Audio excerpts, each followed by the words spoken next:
అడ్డ మీద కూలీల జాబ్ టైప్ అనమాట.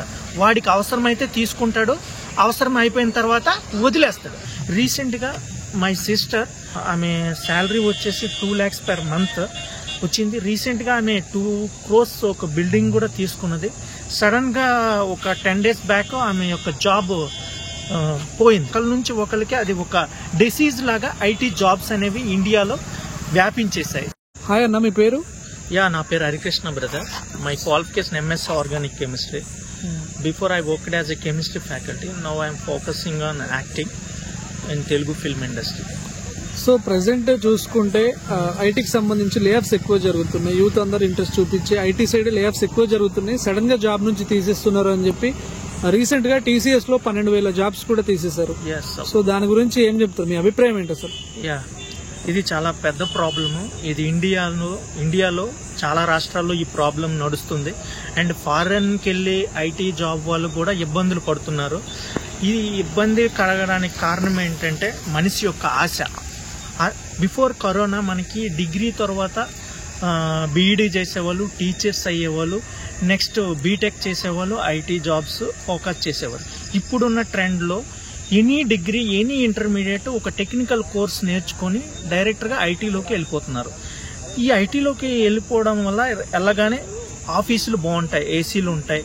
నెక్స్ట్ ప్యాకేజీ ఫస్ట్లో 20-30 ఏమన్నా 1 yearకే 6 monthsకే 1 lakh 2 lakh సడన్గా వచ్చేస్తుంది మనీ.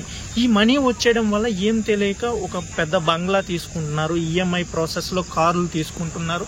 దాన్ని ఒక చైన్ ప్రాసెస్లో ఒకరి నుంచి ఒకరికి అది ఒక డిసీజ్ లాగా ఐటీ జాబ్స్ అనేవి ఇండియాలో వ్యాపించేశాయి. దీనివల్ల ఏంటి, ఇండియాలో ఎవరు జాబ్ చేయకుండా ఫారిన్ వెళ్ళిపోవడం, లేదా ఫారిన్ కంపెనీలతో టైఅప్ అయిపోయి ఇండియా వర్క్ ఫ్రమ్ హోమ్ ఒక లేజినెస్కి అలవాటు పడిపోయి ఓన్లీ కంప్యూటర్ జాబులు ముందు అలాగ అలవాటు పడిపోయి, ఏసీకి అలవాటు పడిపోయి, బయట ప్రపంచం ఏం జరుగుతుందో తెలియక ఆ ప్యాకేజీకి అలవాటు పడిపోయి సంతోషానికి అలవాటు పడిపోతున్నారు. ఇది ఏమవుతుందంటే ఈ జాబ్లు ఏంటంటే వాడికి ఐటీ జాబ్స్ అనేవి పర్మనెంట్ జాబ్స్ కాదు. వాడికి ఒక ప్రాజెక్ట్ వస్తుంది, ఆ ప్రాజెక్ట్ కంప్లీట్ అయిన వెంటనే ఎంతమందిని తీసుకున్నాడో అంతమందిని వెంటనే ఫిట్ తీసేస్తాడు. ఏంటంటే వాడి వర్క్, ఇప్పుడు మనం ఒక బిల్డింగ్ కన్స్ట్రక్షన్ చేసినప్పుడు ఒక 100 మంది వర్కర్స్ని తీసుకుంటాడు. ఆ బిల్డింగ్ కన్స్ట్రక్షన్ అయిపోయిన వెంటనే ఆ వర్కర్స్ని వదిలేసిన తర్వాత ఆ వర్కర్స్ ఇంకొక బిల్డింగ్ని వాళ్ళు చూజ్ చేసుకోవాలి. అలాగే ఐటీ కంపెనీలో ఉన్న మేనేజర్స్ అనేవాళ్ళు ఏం చేస్తారంటే వాళ్ళ ప్రాజెక్ట్ అయినంత వరకే 1,00,000 మంది 2 lakhs మంది పీపుల్ని తీసుకుంటారు.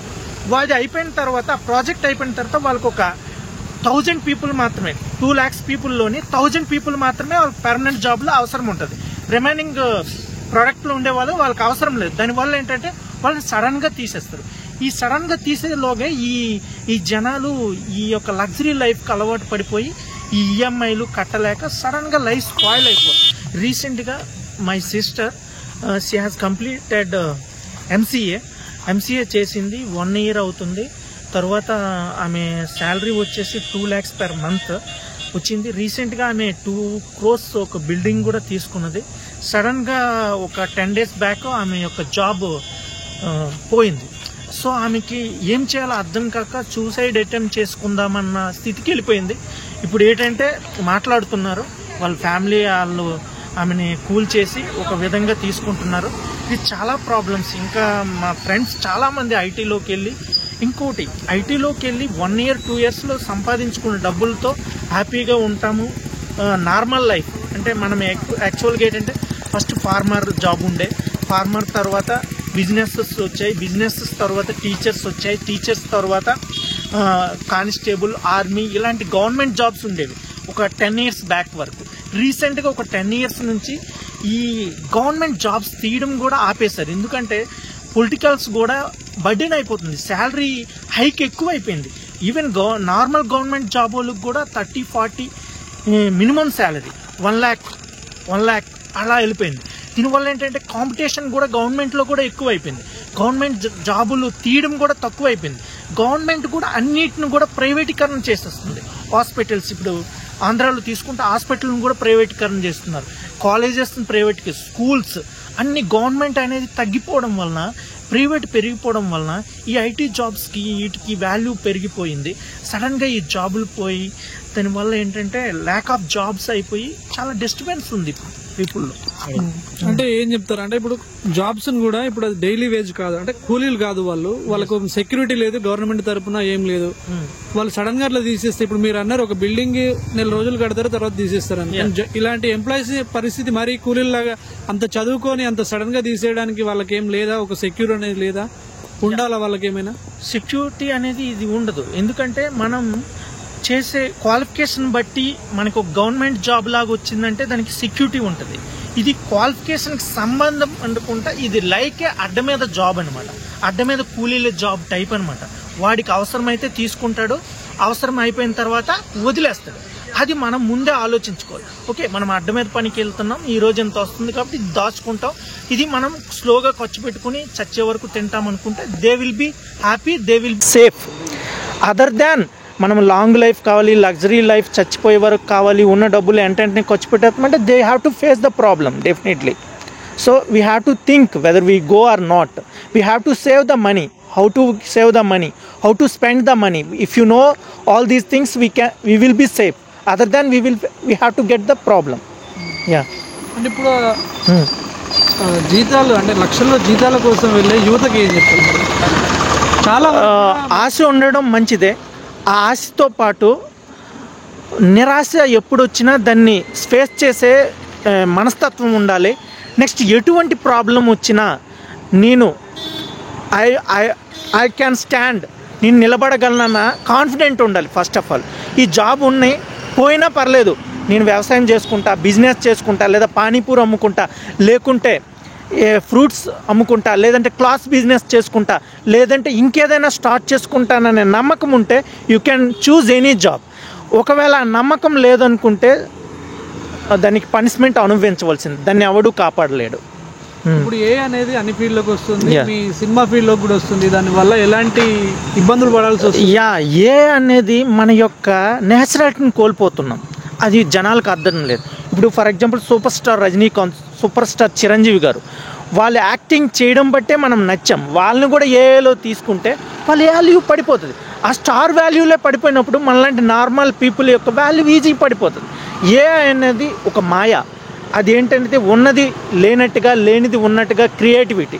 ఆ క్రియేటివిటీ వల్ల అప్పుడే అది ఆనందాన్ని ఇస్తుంది, కానీ అది కంప్లీట్ ఆనందాన్ని ఇవ్వదు. బట్ టెక్నాలజీ పెరిగే కొలది జనాలకి సుఖం వస్తుంది అనుకుంటే కానీ నరకం వస్తుంది.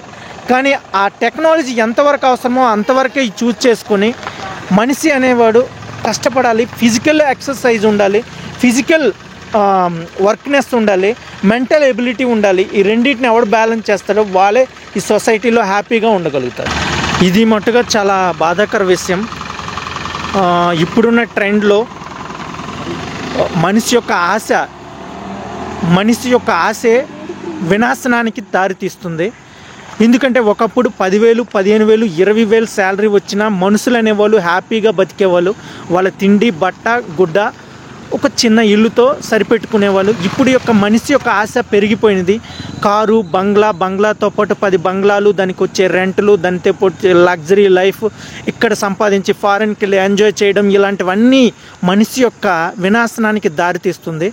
అది ఏంటనేది మనిషి యొక్క ఆలోచన విధానం ఎప్పుడు మార్పు వస్తుందో అప్పుడే మనిషి హ్యాపీగా ఉంటాడు.